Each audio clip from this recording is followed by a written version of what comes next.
विद्यार्थियों नमस्कार। Jyotiba Phule group of education online classes में आप सभी विद्यार्थियों का स्वागत है। मैं नरेश कुमार शर्मा कई दिनों से कक्षा 9 की साइंस विषय की क्लास आपको ऑनलाइन उपलब्ध करा रहा हूँ। मुझे आशा ही नहीं पूरा विश्वास है कि सभी विद्यार्थी अपने घर पर सुरक्षित रह करके और पूरी एकाग्रचित होकर के शिक्षा अध्ययन कर रहे होंगे। कल मैंने आपको गैस के बारे में बताया था, वायुमंडलीय दाब के बारे में बताया था और ये भी बताया था कि किस तरह से केल्विन को सेल्सियस में और सेल्सियस को केल्विन में बदला जाता है। फिर मैंने आपका ध्यान 2 प्रश्नों की ओर किया था।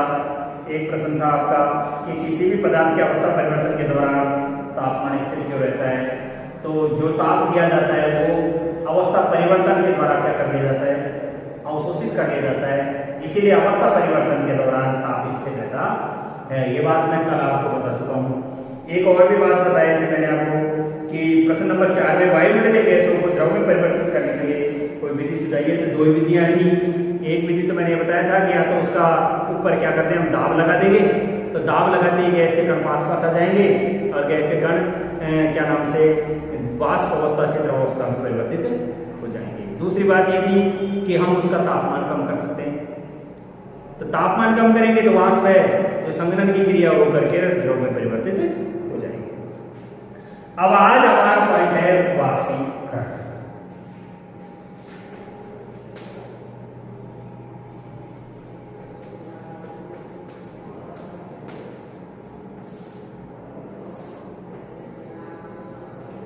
देखिए वाष्पीकरण, हम जानते हैं कि पदार्थ के कण सदैव गतिशील, हम जानते हैं पदार्थ के कण सदैव क्या होते हैं, गतिशील और कभी रुकते हैं।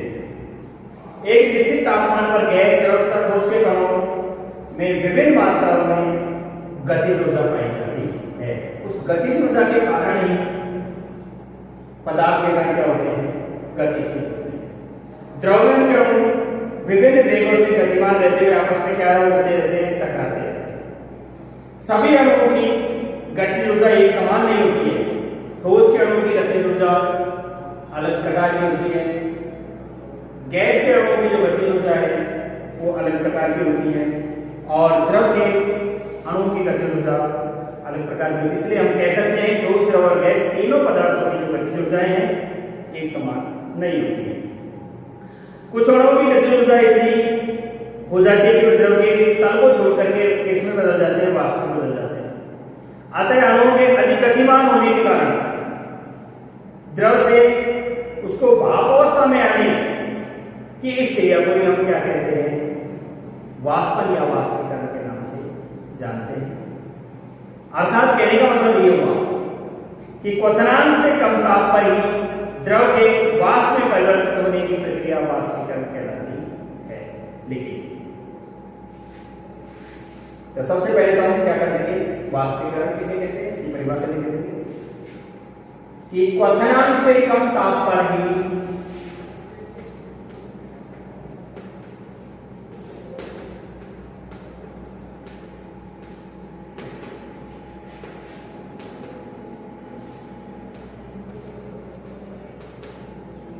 क्वथनांक से कम तापमान पर ही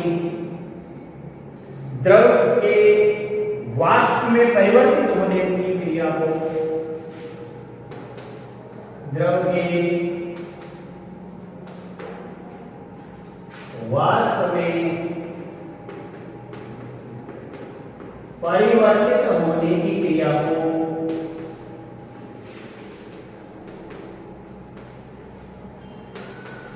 किस नाम से जानते हैं, वाष्पीकरण के नाम से जानते हैं।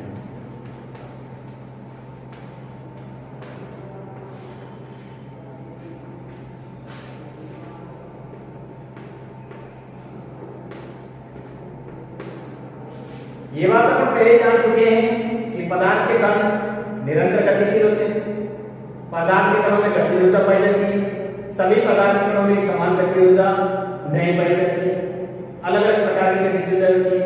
द्रव के कणों में गतिशीलता के कारण एक दूसरे में आपस में टकराव होता रहता है, लेकिन कुछ अणुओं की गतिज ऊर्जा इतनी ज्यादा होती है कि वो द्रव के तल को छोड़ करके कई बार वाष्प के रूप में बदल जाते हैं और अधिक गतिमान होने के कारण वाष्प अवस्था में परिवर्तित हो जाते हैं। ये क्रिया वाष्पन या वाष्पीकरण कहलाती है। पॉइंटों के माध्यम से इस चीज को लिखो। हम लिख लेंगे पदार्थ के कण सदैव गतिशील होते हैं। पदार्थ के कणों में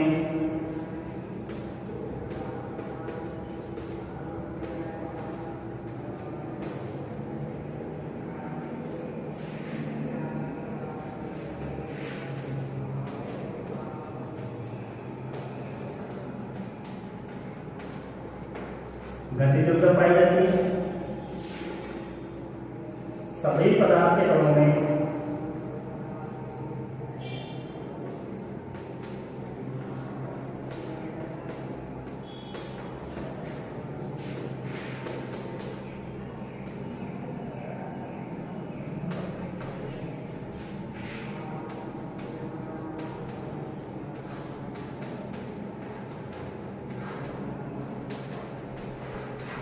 सभी पदार्थों में समान गतिज ऊर्जा नहीं होती है।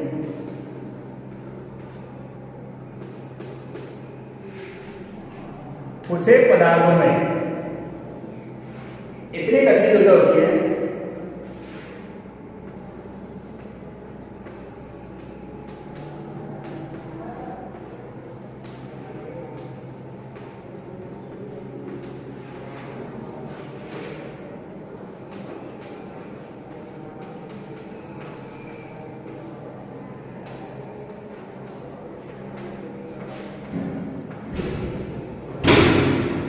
इतनी गतिज ऊर्जा होता है कि वह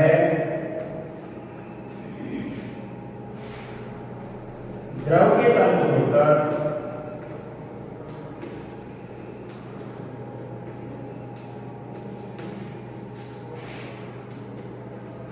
वाष्प के रूप में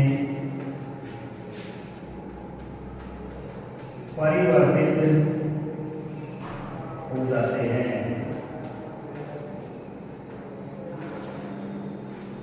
वाष्प के रूप में परिवर्तित हो जाते हैं। इसी क्रिया को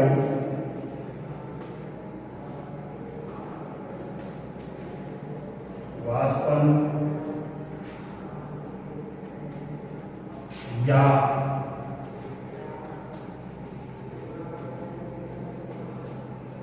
वाष्पीकरण कहते हैं।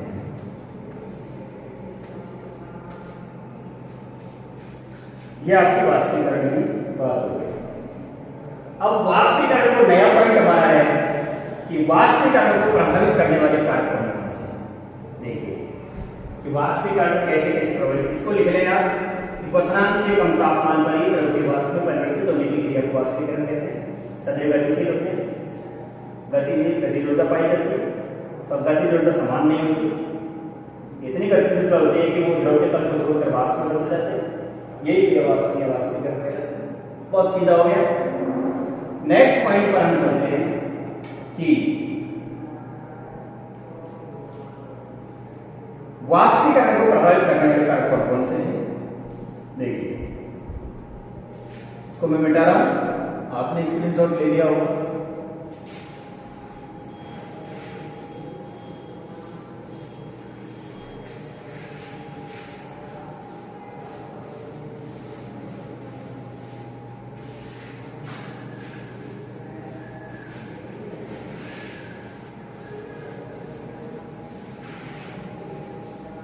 पॉइंट डालिए वाष्पीकरण को प्रभावित करने वाले कारक।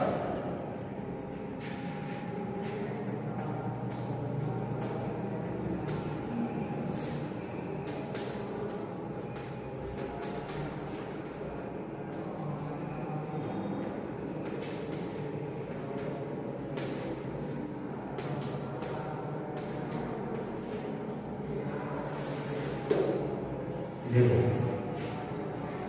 वाष्पीकरण की दर रेट कुछ कारकों पर निर्भर करती है, जो इस प्रकार है। सबसे पहले हम देखेंगे कि पृष्ठीय क्षेत्र बढ़ने पर वाष्पीकरण की दर क्या हो जाती है, बढ़ जाती है।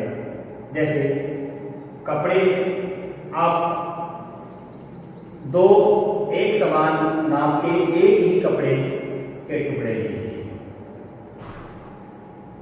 और इन कपड़े के टुकड़ों को समान मात्रा में जल डाल करके आप भिगो लीजिए। दोनों कपड़ों को निकाल करके एक सूखने वाले तार पर एक कपड़े को फैलाकर टांग दीजिए तथा दूसरे कपड़े को फोल्ड करके और उस पर रख दीजिए। समान समय अंतराल के पश्चात आप अवलोकन करके देखेंगे कि जो कपड़ा आपने फैला रखा था वो कपड़ा जल्दी सूख गया है, लेकिन जिसका पृष्ठीय क्षेत्र कम था वो कपड़ा नहीं सूख पाया है। इससे यह सिद्ध होता है कि पृष्ठीय क्षेत्र बढ़ाने पर वाष्पीकरण की दर बढ़ जाती है। तो देखिए, सबसे पहला है प्रभावित करने वाले कारक में वाष्पीकरण की दर को प्रभावित करने वाले कारक में लिखे गए हैं। वाष्पीकरण को प्रभावित करने वाले कारक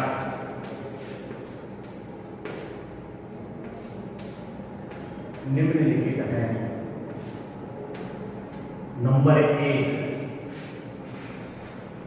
नंबर एक पर आप लिखेंगे पृष्ठीय क्षेत्र बढ़ने पर,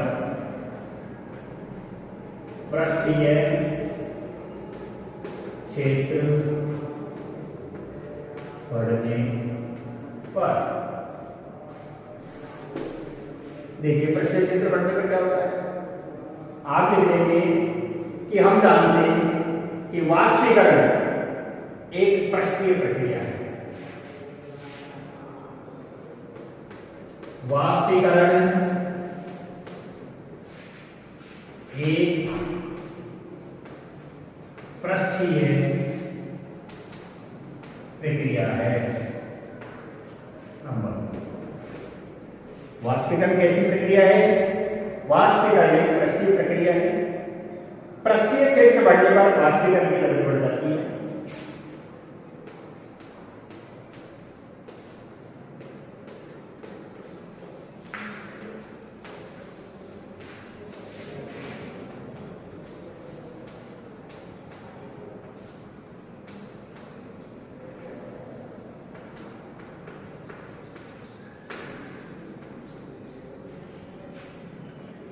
पृष्ठीय क्षेत्र बढ़ने पर वाष्पीकरण दर बढ़ जाती है।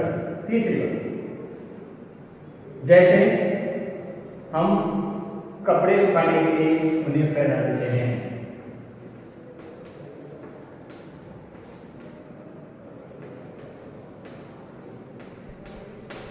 एक कपड़े को फैला कर सुखा देना,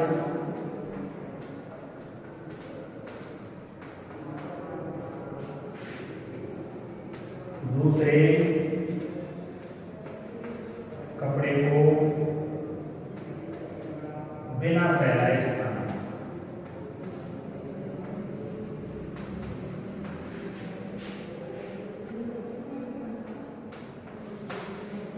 ये जल्दी सूख जाएगा।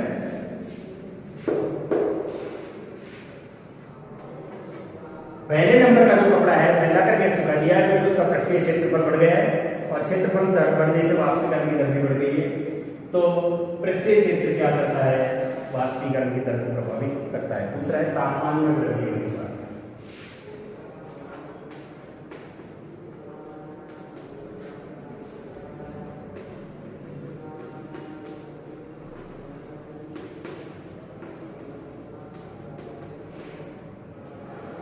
हम जानते हैं कि ज्यों-ज्यों तापमान बढ़ता है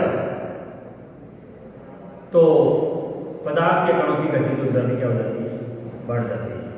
अगर मान लीजिए हमने दोनों समान कपड़ों को अलग अलग तापमान पर सुखाया, तो हम जानते हैं कि जब तापमान ज़्यादा होगा, ज़्यादा तापमान में सूखने वाला कपड़ा जल्दी या अति शीघ्रता से सूख जाएगा, क्योंकि तापमान बढ़ने से पदार्थ के कणों की गतिज ऊर्जा बढ़ जाएगी और गतिज ऊर्जा बढ़ने के कारण वो तेज गति करेंगे, फलस्वरूप कपड़ा सूखने में शीघ्रता करेगा।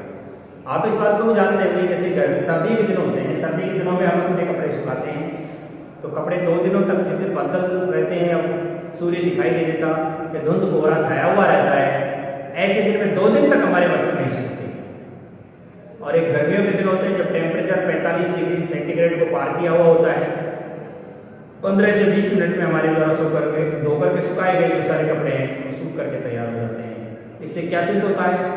इससे ये सिद्ध होता है कि तापमान बढ़ा करके भी वाष्पीकरण की दर को बढ़ाया जा सकता है।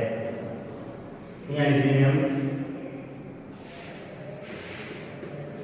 तापमान बढ़ने से पदार्थ के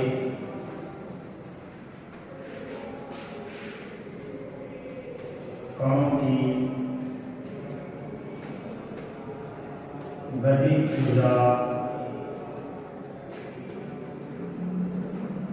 बढ़ जाती है।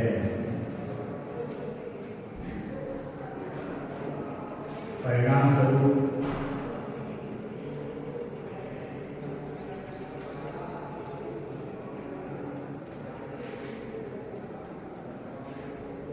वाष्पीकरण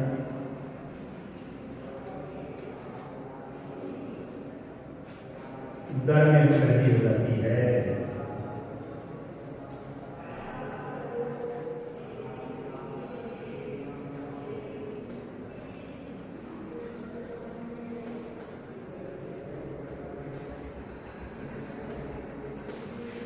वाष्पीकरण दर में क्या हो जाती है? वृद्धि हो जाती है, जिससे वाष्पीकरण हो जाते हैं। 2 बातें आपके सामने आ गई हैं। मैंने उदाहरण दे दिया, उदाहरण यहाँ ले लो।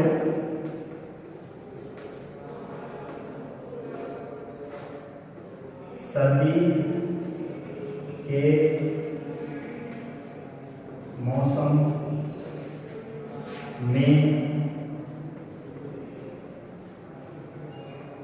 कपड़ों का सूखना तापमान 8 डिग्री सेंटीग्रेड या 10 डिग्री सेंटीग्रेड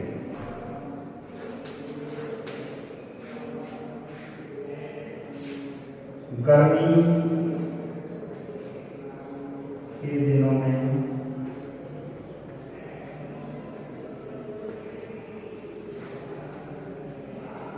कपड़ों का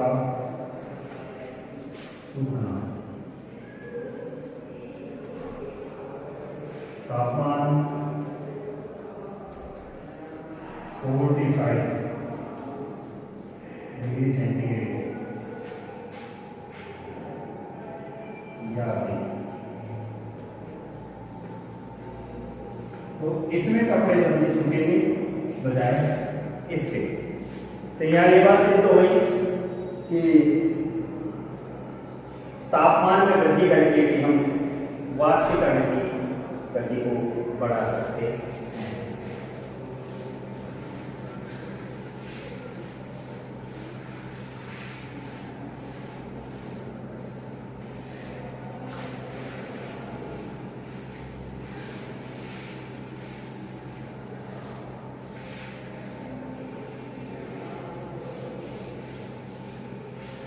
अगर लिखा नहीं जा सके तो भाई इसका स्क्रीनशॉट ले लिया करो आप, ताकि आसानी से आप लिख सको। पॉइंट नंबर 3 है, आप लिख देंगे आर्द्रता में कमी होने पर। आर्द्रता में कमी होने पर, आर्द्रता का मतलब समझ गए होंगे, वायु में विद्यमान गीलापन, वायु में विद्यमान वाष्प को ही आर्द्रता कहते हैं। वायु में उपस्थित जलवाष्प की मात्रा क्या कहलाती है? आर्द्रता कहलाती है। किसी निश्चित तापमान पर वातावरण की वायु में एक निश्चित मात्रा में जलवाष्प होती है। जब वायु में जलकणों की मात्रा निश्चित मात्रा से ज्यादा होती है तो वाष्पीकरण की दर कम हो जाती है। तो सबसे पहले तो इसी पॉइंट में हम आर्द्रता का मतलब लिखें। यहाँ एक पॉइंट बना लो और उसमें लिख दो आर्द्रता। वायु में उपस्थित क्या लिख दोगे? वायु में उपस्थित जलवाष्प की मात्रा का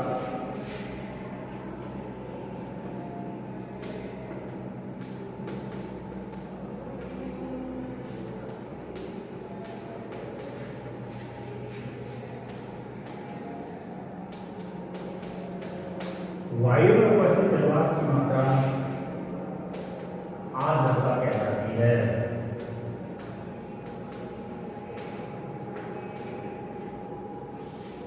जिस दिन वायु में आर्द्रता की मात्रा कम होगी वाष्पीकरण की दर बढ़ जाएगी।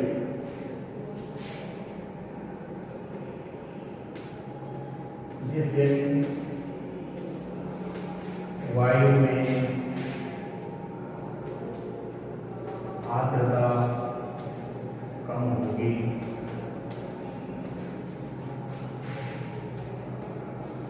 वाष्पीकरण दर बढ़ जाती है।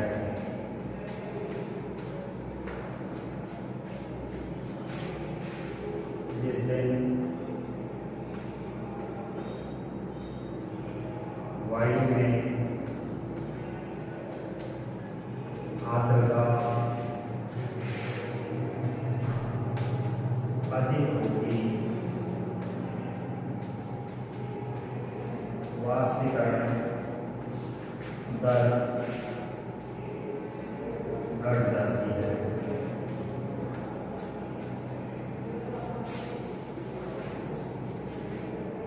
वाष्पीकरण किस पर निर्भर करता है? जल में वायु में जल के कणों की उपस्थिति पर निर्भर करता है। अगर मान लीजिए जल में वायु में जल के कण निश्चित मात्रा से ज्यादा है तो फिर आर्द्रता ज्यादा हो जाएगी और वाष्पीकरण की दर कम हो जाएगी। अगर निश्चित मात्रा से कम है तो वाष्पीकरण की दर बढ़ जाएगी। उदाहरण के तौर पर आप देखते होंगे, उदाहरण नहीं करेंगे, जैसे बरसात के दिनों में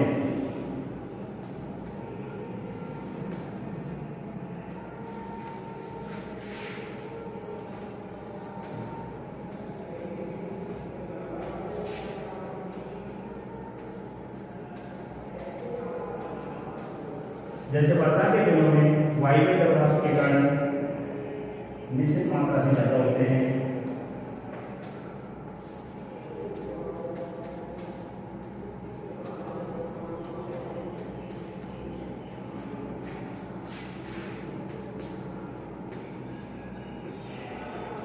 उसी प्रकार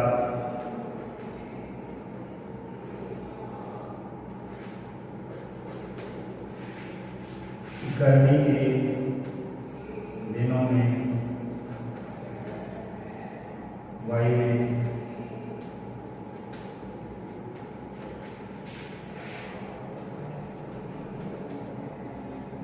जलवाष्प के कण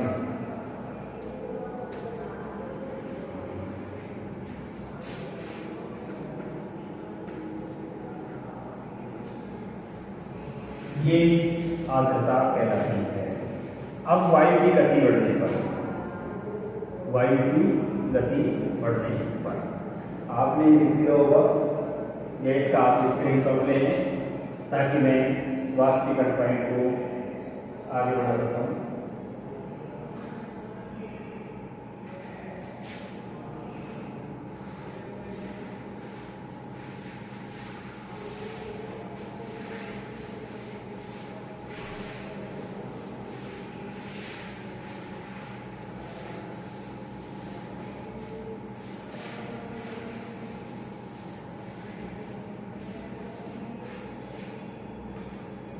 वायु की गति बढ़ने पर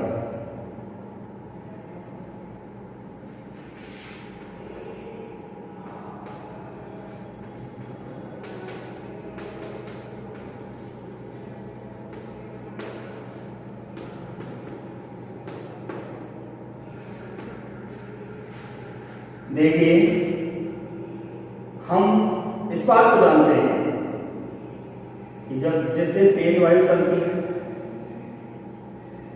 उस दिन कपड़े जल्दी सूख जाते हैं,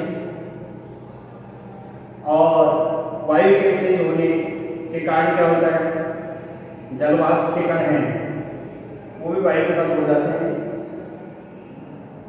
वायुमंडल में भी जलवाष्प की मात्रा कम हो जाती है, वाष्पीकरण की दर बढ़ जाती है।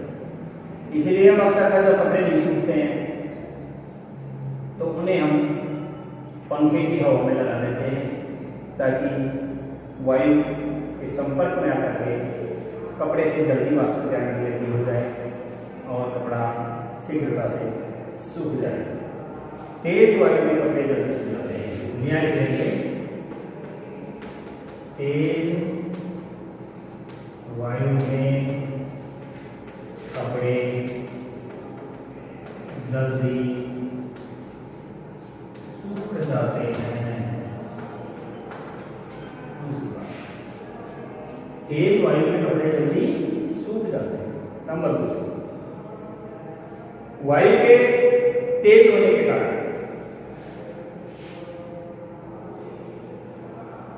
वायु के धीमे बहने पर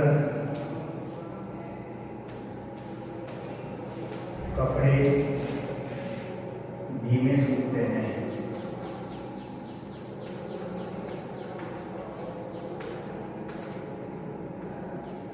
दो नंबर तीसरी बात कि तेज वायु में कपड़े जल्दी सूख गए तो वायु के तेज होने से जलवाष्प के कण वायु के तेज होने से जलवाष्प के कण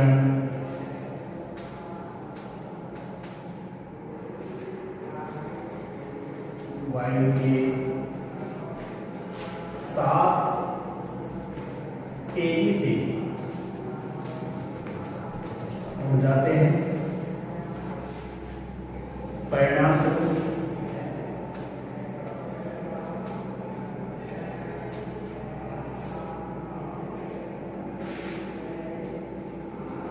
वाष्पीकरण दर बढ़ जाती है। किसकी दर बढ़ जाती है? वाष्पीकरण की दर बढ़ जाती है। ये बात मैं आपको बता चुका हूं। उदाहरण है,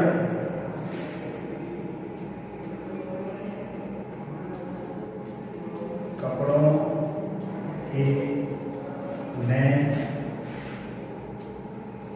सूखने पर उन्हें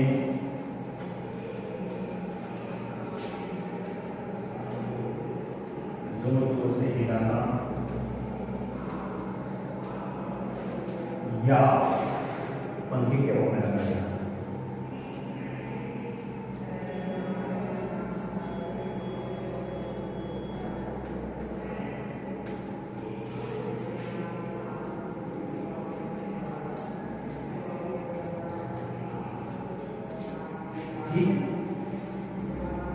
अब आप वाष्पीकरण के कुछ सामान्य उदाहरण लें।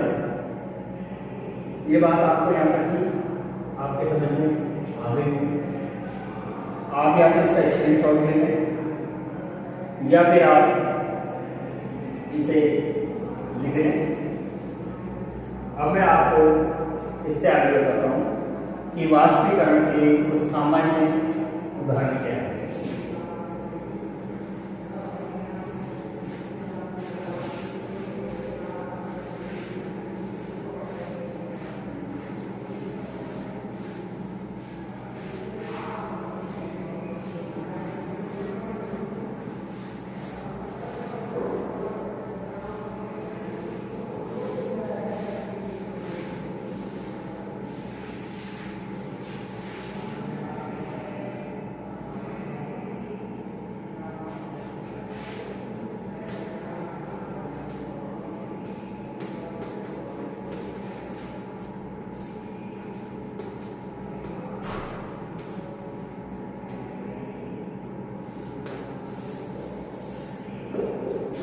देखो, खुले हुए बर्तन में यदि हमने पानी रख दिया तो वाष्पीकरण लगातार होता है। वाष्पीकरण के दौरान कम हुई ऊर्जा को पुनः प्राप्त करने के लिए द्रव के कण अपने वातावरण से ऊर्जा को क्या कर लेते हैं, अवशोषित कर लेते हैं। इस प्रकार वातावरण से ऊर्जा के अवशोषित कर लेने के कारण शीतलता उत्पन्न होती है। तो पहला पॉइंट ये डालेंगे कि वाष्पीकरण के कारण शीतलता उत्पन्न होती है। पहला पॉइंट डालो, वाष्पीकरण के कारण शीतलता उत्पन्न होती है।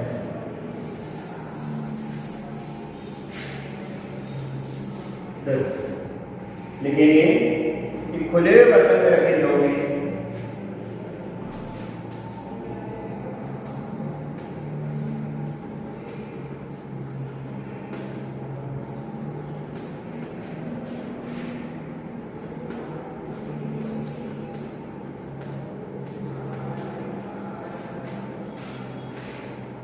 वाष्पीकरण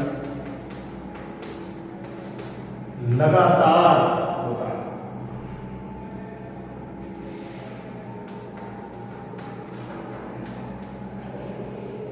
खुले हुए बर्तन में रखे द्रव में वाष्पीकरण कैसे होता है, लगातार। वाष्पीकरण के दौरान कम हुई ऊर्जा को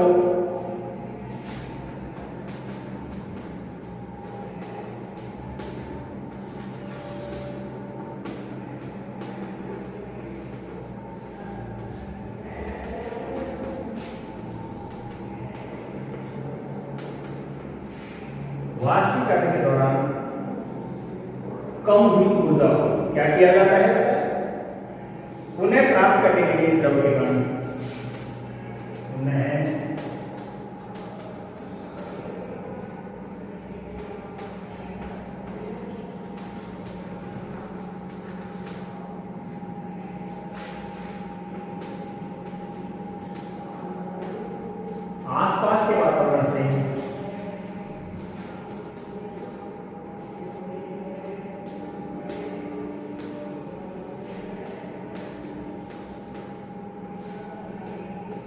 आसपास के वातावरण से क्या कर लेते हैं, पता है, ऊर्जा का अवशोषण कर लेते हैं।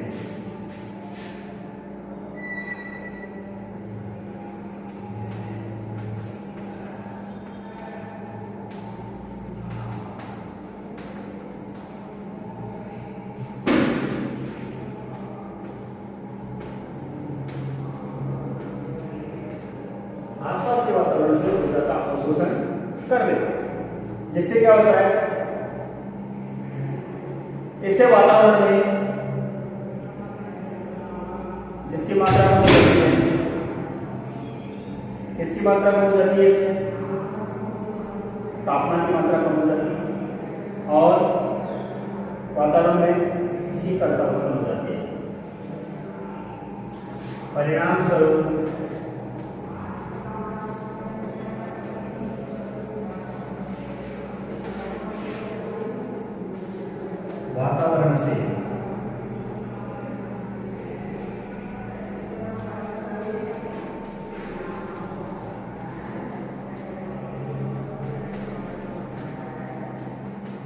वातावरण से तापमान कम होने पर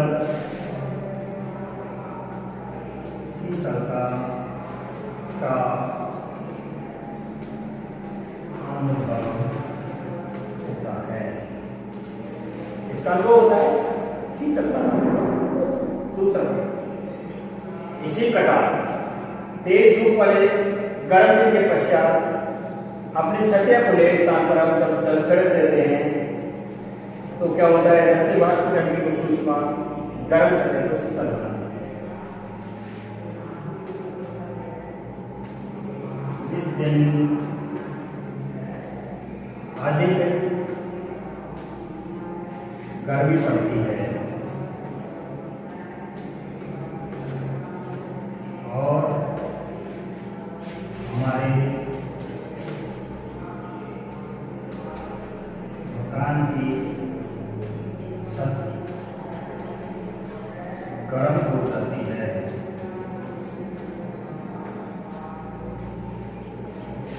ऐसे में हम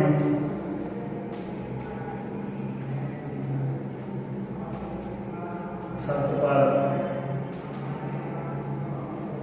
जल का छिड़काव कर देते हैं। यह जल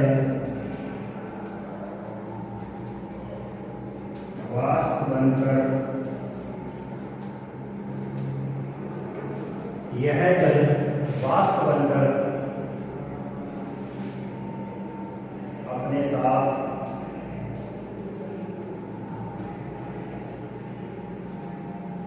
तापमान को भी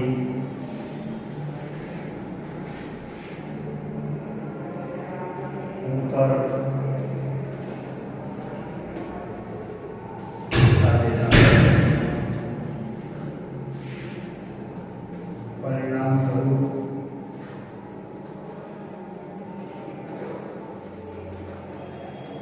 शीतलता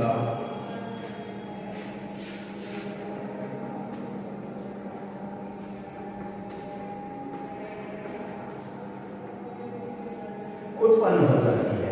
अब आपके समझ में आ गया होगा कि किस प्रकार से वाष्पीकरण के कारण शीतलता का अनुभव होता है। आज मैंने आपको वाष्पीकरण और उसको प्रभावित करने वाले कारक, वाष्पीकरण के कुछ अन्य उदाहरण, जैसे एक और उदाहरण ले लो आप कि गर्मियों में हमें सूती कपड़े पहनने चाहिए क्यों? प्रश्न यहाँ ही आता है। गर्मियों में सूती कपड़े इसलिए पहने जाते हैं क्योंकि शारीरिक प्रक्रिया के कारण गर्मियों में बहुत ज्यादा पसीना आता है। जब गर्मियों में बहुत ज्यादा पसीना आता है, जो सूती कपड़ा होता है उसमें पसीने को सोखने की क्षमता अधिक होती है। जब कपड़े में सूखा हुआ पसीना वाष्पीकरण होकर के और वातावरण में मिलता है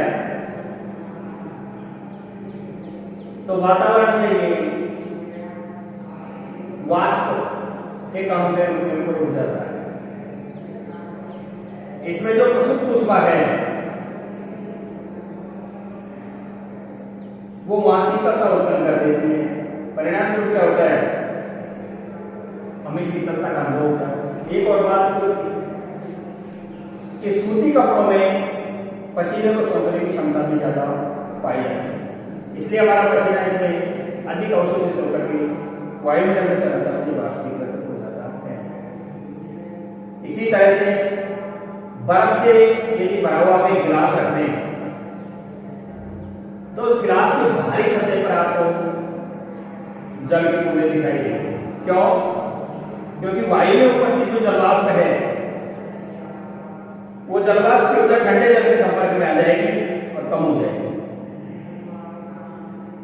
और द्रव के रूप में हमें गिलास की बाहरी सतह पर दिखाई देने लग जाएगी। हमें ऐसा लगेगा जैसे गिलास के अंदर से कोई पानी रिस करके और उसकी बाहरी सतह पर दिखाई दे रहा है। इस प्रकार वाष्पन के जो प्रभाव हैं वो हमें प्रभावित करते हैं। आज के लिए मैं आपको इतना ही बताना चाहूँगा। वाष्पीकरण के कुछ सामान्य उदाहरणों में जैसे गर्मियों में सूती कपड़े को पहनने चाहिए, बर्फ से भरे जल के बाहरी सतह पर जल को दिखाई देता है, ये दोनों पॉइंट मैं आपको कल बताऊँगा। आज के लिए इतना ही, धन्यवाद।